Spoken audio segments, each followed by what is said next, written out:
बहुत घोर असम्मान है खेल के प्रति। मैंने टेनिस कोर्ट पे लोगों को बैडमिंटन खेलते देखा है। मैंने ऐसे दोनों हाथ उठा करके कहा था कोर्ट अभी फट जाए और मैं इसमें समा जाऊं। प्रेमी जोड़ा था, वो उसको शटल कॉक खिलाने लाया था। दोनों टेनिस कोर्ट पे खड़े हो गए बैडमिंटन खेल रहे हैं। मजाक नहीं कर, सच में देखा है। ये एक बड़ी बात होनी चाहिए, ये अपने खिलाफ शिकायत की लज्जा की बात होनी चाहिए। इतनी बड़ी बड़ी तोंद लेके बैठे हैं, लाज नहीं आ रही? अपने आप को रिस्पेक्टेबल इज्जतदार बोल रहे हो। और ये शरीर जो बना ही है मेहनत करने के लिए, जब आप इससे मेहनत नहीं कराते तो शरीर ही नहीं दिमाग भी बेकार हो जाता है। जब यूक्रेन युद्ध शुरू हुआ तो मीडिया ने, पश्चिमी मीडिया ने खूब प्रयास लगाए, बोले इनको कैंसर हो गया है, ये मरेंगे, ये होगा वो होगा, खूब था। पुतिन ने उसका जवाब कैसे दिया? एक शर्टलेस फोटो पब्लिश करा के, staring at the entire West. Medal तो आता है जब अपने से ज्यादा जो दमदार है उसको गिरा दो। विनेश फोगट ने जिसको हराया था वो लगभग 90 मैच से नहीं हारी थी, जापान की जो खिलाड़ी थी। लेकिन बाकी हमारे यहाँ पर ये बहुत बड़ी चीज बन गई है। ये क्या है? तुम ये करके मेडल लाओगे या ये करके मेडल लाया जाता है?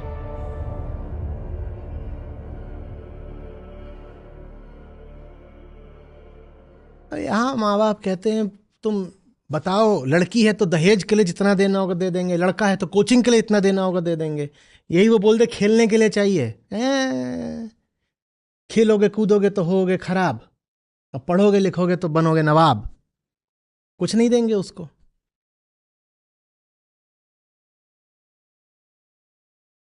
दो चार तो मेरे पीछे पड़े हैं, बोल रहे हैं आपका जीवन, आपका समय बहुत कीमती है, आप उसको टेनिस जैसी व्यर्थ चीजों में क्यों लगा रहे हो?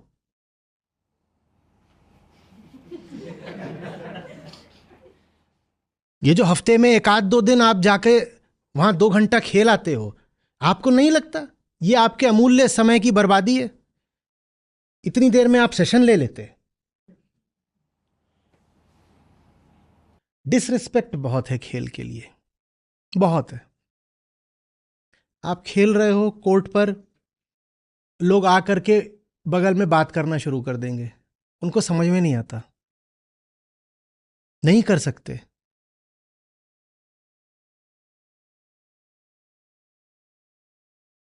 मुझे गार्ड खड़ा करना पड़ता है कि मैं खेल रहा हूं तो कोई घुस ना आए, नहीं तो बीच कोर्ट में आकर आचार्य जी हमने आपको देखा, हम आपका बहुत देखते हैं।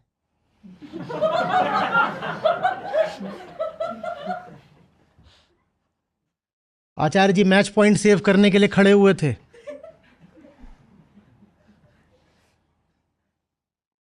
हो गया, इधर उधर भागता फिरता हूं, कोई खाली कोर्ट मिल जाए जहां लोग आसपास ना। बहुत घोर असम्मान है खेल के प्रति। मैंने टेनिस कोर्ट पे लोगों को बैडमिंटन खेलते देखा है। मैंने ऐसे दोनों हाथ उठा करके कहा था कोर्ट अभी फट जाए और मैं इसमें समा जाऊं। बस यही देखना बाकी रह गया था। प्रेमी जोड़ा था,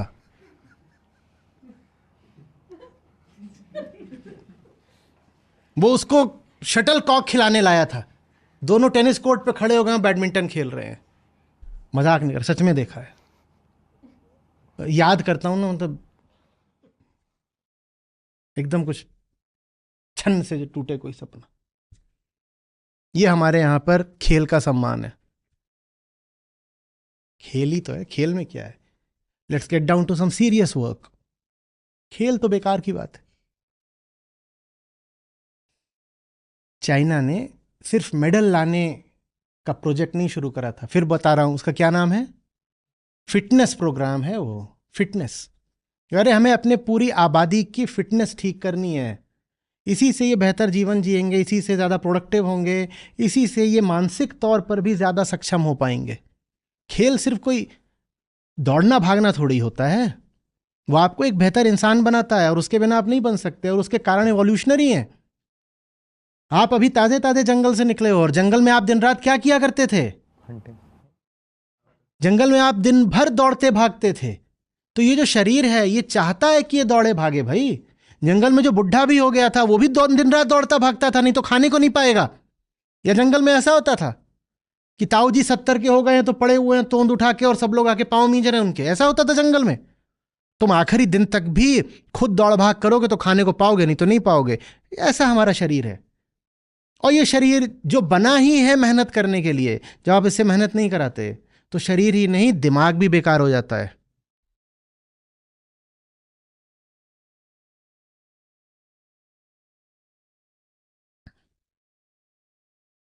अपने साथ जो मुझे एक बड़ी से बड़ी शिकायत है वो ये है कि मुझे कुछ किलो हैं वजन के, वो कम करने हैं, वो हो क्यों नहीं रहे। ऐसा नहीं कि हो नहीं जाते, और फिर गड़बड़ हो जाती है। ये एक बड़ी बात होनी चाहिए, ये अपने खिलाफ शिकायत की लज्जा की बात होनी चाहिए। इतनी बड़ी बड़ी तोंद लेके बैठे हैं, लाज नहीं आ रही, अपने आप को रिस्पेक्टेबल इज्जतदार बोल रहे हो।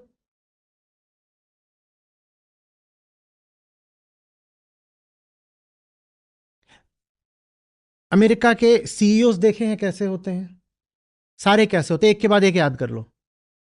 उनमें सब में शारीरिक तौर पर साझी बात क्या याद आ रही है, सब लीन और फिट होते हैं। आप मोटे वोटे हो गए तो आपको कंपनी से निकाल दिया जाएगा, कम से कम आपको कोई जिम्मेदारी का पद नहीं दिया जाएगा। ये भारत में है कि जो सबसे जिम्मेदार लोग होते हैं, नेता और अफसर वगैरह, वो इतने मोटे होते हैं, और कोई पूछता नहीं कि तुम इतने मोटे हो तो तुम नेता मंत्री अफसर कैसे बन सकते हो, रिजाइन करो। भारत में किसी को फर्क नहीं पड़ता है कि वो, अब कई बार ये लोग जाकर के अपनी फोटो वगैरह दिखाना चाहते हैं कि हम कुछ कर रहे हैं, और जब ये अपनी फोटो दिखाते हैं कुछ खेलते हुए या योग करते हुए, तो और ज्यादा पता चलता है कितने भयानक मोटे हैं, एकदम अनफिट है। और अमेरिका में आप बराक ओबामा की देखिए तो बास्केटबॉल खेलते हुए फोटो आएगी, उनकी कदकाठी भी ऐसी थी बास्केटबॉल प्लेयर जैसी, और बहुत आपको मिल जाएगा बराक ओबामा बास्केटबॉल खेल रहे और बहुत स्मार्ट लग रहे हैं। ट्रंप की बात अलग है, मैंने पहले ही देख लिया है कि आपत्ति आने वाली है। एक्सेप्शंस प्रूव द रूल, ठीक है। फिर अमेरिका में भी अब देसी बहुत बढ़ रहे हैं, कुछ तो असर पड़ेगा।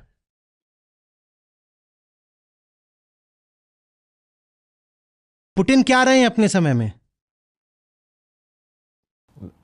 एथलीट तो रहे ही है। क्या करते थे वो, क्या खेलते थे, चेस। ये मंच फटना चाहिए, मुझे अभी जाना है। ताइक्वांडो या judo, martial arts. Martial art specialist. जब यूक्रेन युद्ध शुरू हुआ तो मीडिया ने, पश्चिमी मीडिया ने खूब कयास लगाया, बोले इनको कैंसर हो गया है, ये मरेंगे, ये होगा वो होगा, खूब था। आप 2 साल पहले की आज से रिपोर्ट देखिएगा तो उसने सारे स्पेकुलेशन यही था कि ये तो आदमी कैंसर की लास्ट स्टेज पे मरने वाला है। पुतिन ने उसका जवाब कैसे दिया, एक शर्टलेस फोटो पब्लिश करा के, बस ऐसे staring at the entire West, मैं मर रहा हूं, ये जवाब था उनका। एक फोटो, और पूरा पश्चिमी मीडिया चुप हो गया।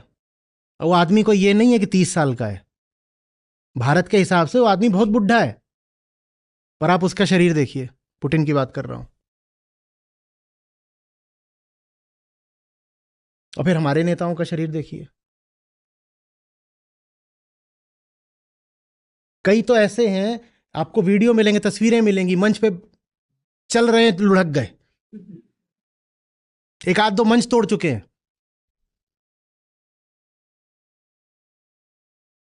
और ये नहीं कि सिर्फ वो नेता हैं, जो पदासीन नेता हैं, इन देयर टेन्योर उन्होंने ये करा है। कईयों के साथ विदेश में ये हो चुका है कि जा रहे हैं वो गिर पड़े।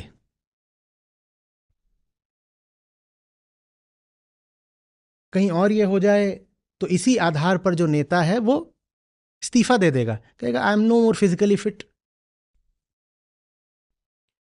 अब से जब किसी इंसान को देखो, और सबसे पहले उस इंसान को जो आईने में दिखाई देता है, सबसे पहले बहुत चीजों पर उसका मूल्यांकन करा जाता है, असेसमेंट करा जाता है, पर एक उसमें फैक्टर ये भी रखो कि वो फिट कितना है।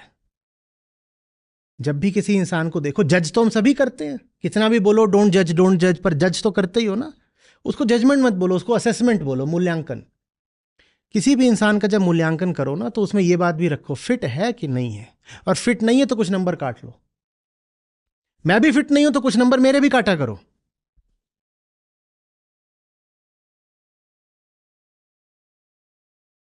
जो ही फिट ना दिखे, और सबसे पहले तो खुद को आईने में देखो।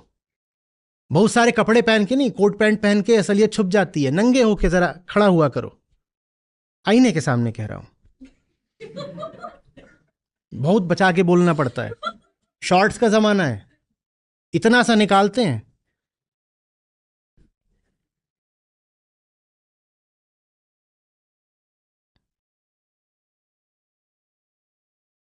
और फिर इसीलिए, ताकि पता ना चले हम कैसे हैं, भारत में जितने घनघोर लंबे लंबे कपड़े पहने जाते हैं उतने दुनिया में कहीं पहने जाते हैं? एक बार तुमने कुर्ता पजामा पहन लिया, और कुर्ते पजामे से भी ज्यादा, भारत से भी ज्यादा खतरनाक पाकिस्तान और अफगानिस्तान का है। वहां पे क्या चलता है? पठानी। सलवार कमीज। एक बार तुमने वो पठानी सूट पहन लिया, तुम्हारी तोन छुपने लगती है। कुर्ता पजामा भी छुपाने लगता है, तो भारत में कुर्ता पजामा चलता है। महिलाएं मुस्कुरा क्या रही हैं? साड़ी के बारे में क्या विचार है? ये जो इतने फिट की बांधते हो, उसमें फिर कुछ पता भी चलता है कितने?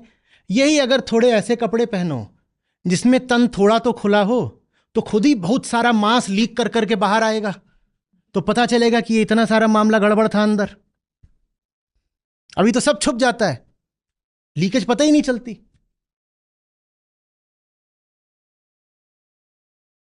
साड़ी के भीतर 3 टायर हैं, 1 2 3। जैसे रेलवे का 3 टायर कोच।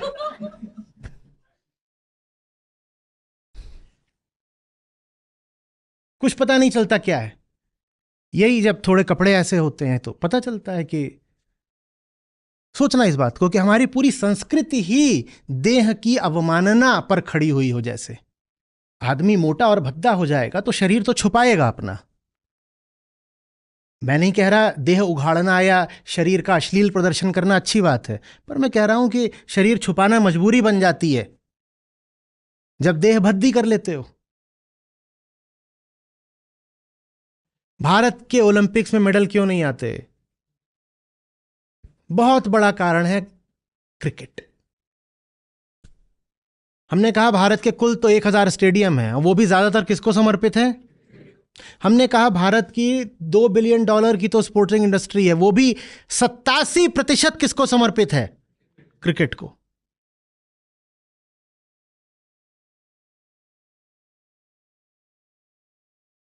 क्रिकेट ने बाकी सब खेलों को लील लिया है बिल्कुल। चीन के पास एक सौभाग्य यह है कि उनके पास क्रिकेट नहीं है।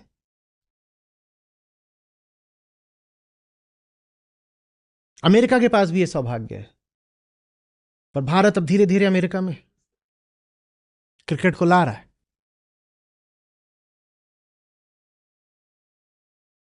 और आईपीएल छोटी चीज नहीं है।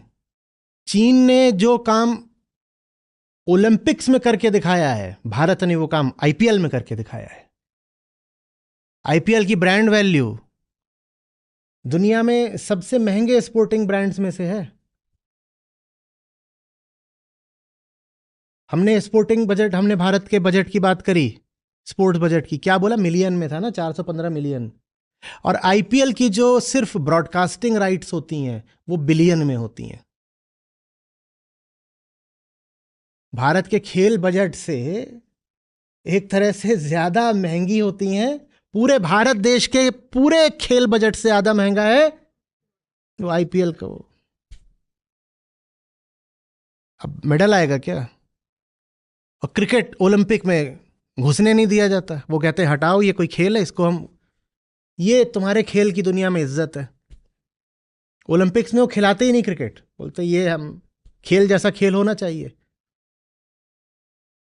एक भाग रहा है, एक लकड़ी लेके खड़ा है और 10 जेब में हाथ डाल के खड़े हैं, इसको हम खेल मानते ही नहीं।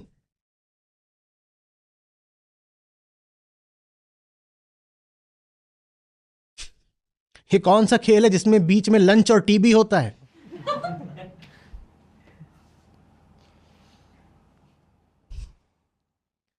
एक पार्टी जैसी चीज हो सकती है, लंच चल रहा है, टी चल रहा है, इसे स्पोर्ट हम मानते ही नहीं, वो लगते ही नहीं उसे ओलंपिक्स में।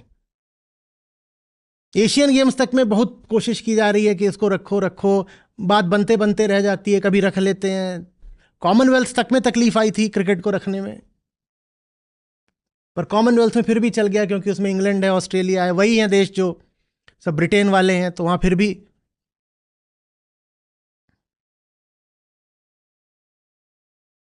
समझ में आ रही है बात।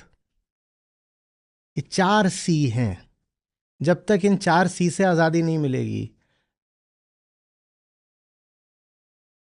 हर चौथे साल दिल टूटेगा ही टूटेगा। कुछ पदक आ जाएंगे, वो ज्यादातर इंडिविजुअल ब्रिलियंस से आएंगे, वो सिस्टमिक प्रोडक्ट्स नहीं होंगे। वो ऐसा नहीं है कि सिस्टम ने उन लोगों को, उन खिलाड़ियों को पैदा करा, नहीं। चाइना में खिलाड़ियों को सिस्टम पैदा करता है, भारत में खिलाड़ी सिस्टम के खिलाफ जाकर के मेडल लाता है। यहां तो वो मेडल ला भी रहा होता है तो सिस्टम उसको रोकता है कि मेडल ना ला।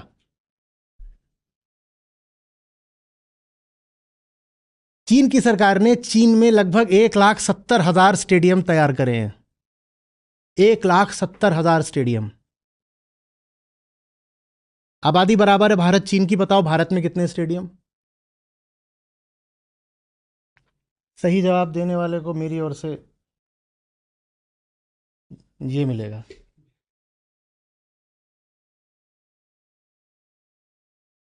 चीन में लगभग 1,70,000 स्टेडियम।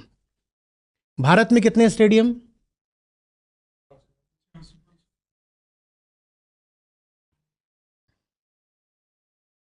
1,000। अभी कहानी पूरी नहीं हुई है साहिबान। चीन के जो स्टेडियम हैं वो सब मल्टी स्पोर्ट स्टेडियम्स हैं, मतलब वहां पर बहुत सारे स्पोर्ट्स हैं जो खेले जा सकते हैं, ऐसा स्टेडियम बनाया जाता है। भारत के जो सबसे बेहतरीन स्टेडियम्स हैं वो ज़्यादातर सिर्फ क्रिकेट को समर्पित है। उसमें क्रिकेट के अलावा आप बहुत कुछ नहीं खेल सकते। पिच बड़ा संवेदनशील एरिया होती है ना, आप उसमें और कुछ करोगे पिच खराब हो जाएगी या आउटफील्ड खराब हो जाएगी क्रिकेट की। तो उसमें कुछ अधिक से अधिक करते भी हैं, तो वो जो बाउंड्री पर ऐसे ट्रैक एंड फील्ड के लिए एक ट्रैक बना देते हैं कि इसमें दौड़ लो। इससे ज़्यादा भारत के जो क्रिकेट स्टेडियम्स हैं उनका कोई मल्टीपर्पज़ इस्तेमाल नहीं हो सकता। कुल 1,000 स्टेडियम है हमारे पास, चीन के 1,70,000 स्टेडियम है। अब हमें अभी पदक चाहिए और पैसा लगाना पड़ता है। ये एक चॉइस की बात होती है, ये गरीबी की नहीं बात है इतनी, ये एक चॉइस की बात है। चीन ने ये चुनाव करा था। 80 के दशक तक चीन ने कर रखा था कि हम किसी जगह पार्टिसिपेट नहीं करेंगे क्योंकि अभी हमारी तैयारी पूरी नहीं है। बड़ा लंबा अरसा रहा चीन ने किसी भी इंटरनेशनल कंपटीशन में पार्टिसिपेट ही नहीं किया। उन्होंने तैयारी करी, कहे हम तैयार कर रहे हैं, तैयार कर रहे हैं। इसको नेशनल फिटनेस प्रोग्राम बोलते हैं। बोलते हैं सिर्फ पदक जीतने के लिए नहीं, हमें अपनी आबादी पूरी फिट चाहिए। और जब वो तैयार हो गए तब 80s में अचानक से वो आए और आते ही उन्होंने बिल्कुल सैलाब की तरह छा गए।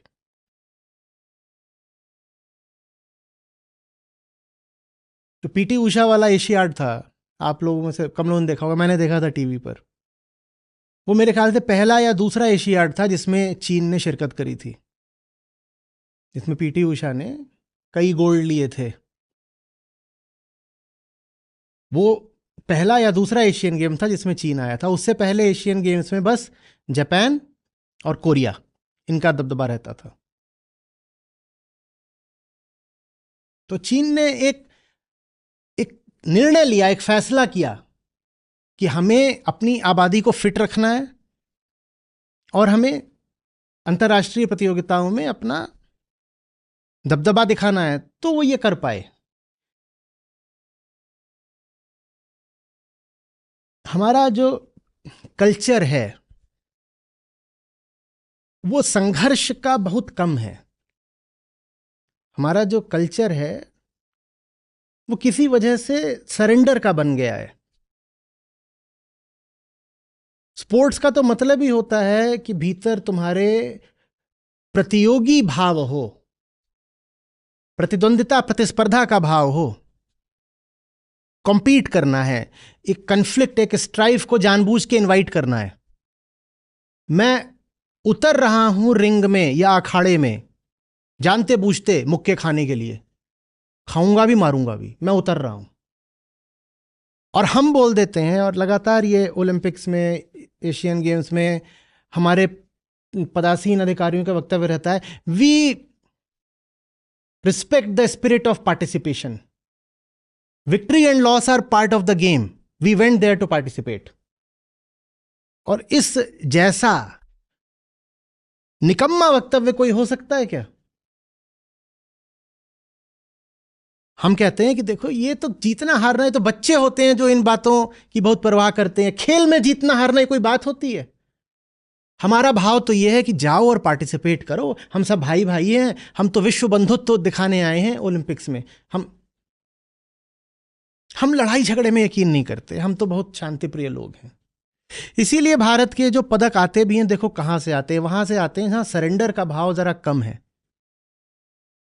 जहां पर भिड़ जाने को बहुत बुरा नहीं माना जाता, जहां रीढ़ सीधी रखने को बुरा नहीं माना जाता, भारत के पदक ज्यादा वहां से आते हैं।